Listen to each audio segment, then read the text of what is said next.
গোরখপুরে আসার পরে আজকে আর ট্রেন পাইনি, তাই একটা শেয়ারের গাড়ি ধরেছি। 500 টাকা নেবে।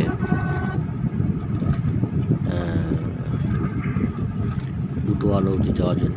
বুটোয়াল তো পুরো যায় না, ওটাটার নাম হচ্ছে সোনালি। অনেকটা ফরেস্ট এরিয়া পার হয়ে এসেছি, আর সামনে ফরেস্ট এসছে। এই রাস্তাটা অ্যাকচুয়ালি 4 লেনের কাজ হচ্ছে, যার জন্যে অনেকটাই রাস্তাটা সেভাবে ঠিক নেই। চলে এসেছি প্রায় সোনালি বর্ডারের কাছে। দেখতেই পাচ্ছেন দুপাশ দিয়েই গাড়ি আছে। এদিকটা পার্কিং লট, গাড়ি এগুলো নেপালে ঢুকবে, যেগুলো নেপাল থেকে বেরিয়ে আসে সেগুলো এখানে থাকে। আর এই যে ট্রাক লোড জিনিস নেপালের মধ্যে ঢুকবে। একটু পরেই আমরা চলে আসবো বর্ডারের সামনে, সেখান থেকে আমার বাড়ি হেঁটে যেতে হবে, যেহেতু ওপেন বর্ডার। কিছুটা 400 মিটার মতো। এই চলে এসেছি একদম। দেখুন ওই সামনে দেখতে পাচ্ছেন ইন্ডিয়ান ফ্ল্যাগ লাগানো আছে, ওইটা হচ্ছে 0 পয়েন্ট। ওটা চলে এসেছি নেপালের মধ্যে। এই জায়গাটার নাম হচ্ছে ভৈরবা। বুটোয়াল এখান থেকে 21 কিলোমিটার দূরে।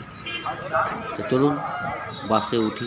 আমাদের বাস পাই, ছোটো গাড়িগুলো নিয়ে যায়, কিন্তু অনেক পয়সা নেই, অতটা হয় না আমাদের। পর্যন্ত এগিয়ে যাচ্ছি। এই যে বাস পেয়েছি, 80 টাকা নেপালি ভাড়া নেয়, মানে ইন্ডিয়ান 50 টাকা, 65 কিলোমিটার বাস। এই আমাকে বুটোয়াল নামিয়ে দিয়েছে।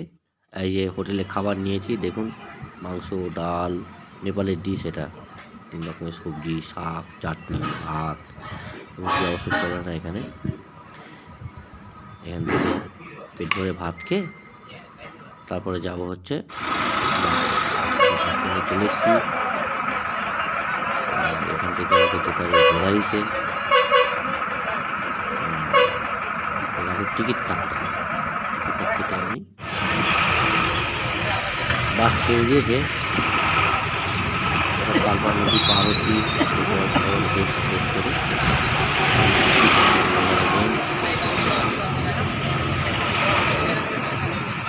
গিয়ে বাসটায় ডিজেল ভরবো। দেখুন এটা অক্টোবর মাসটাও কতটা পাম্প চলে এসছে। 197 টাকা লিটার, 52 টাকা করছে।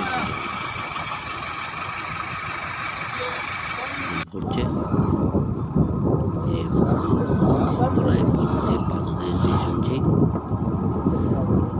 আর অনেক হোটেল আছে, আবাসিক থাকা যায়। এরপরে একটা জায়গা আসবে থেকে করতে হয়। হোটেলে দাঁড়িয়েছে চন্দ্রতায় এসে একটু টিফিন খাওয়ার জন্য দাঁড়ায়। আমি দুটো জিনিস খেয়ে নিলাম। বাচ্চা এরকম ছোটো তো বাস যায়, কাঠমান্ডু গেলে অনেক বড় বাস যায় এখান থেকে। বাকি যেগুলো স্যালোটিভ থাকে 100-200 কিলোমিটার, ছোটো ছোটো বাস চলে। এখান থেকেও ইন্ডিয়ান বর্ডার যাওয়া যায়, বার্নি। এপারটা কৃষ্ণনগর, ওপারটা বার্নি। দেখুন এই টাউনটা কিন্তু খুব সুন্দর।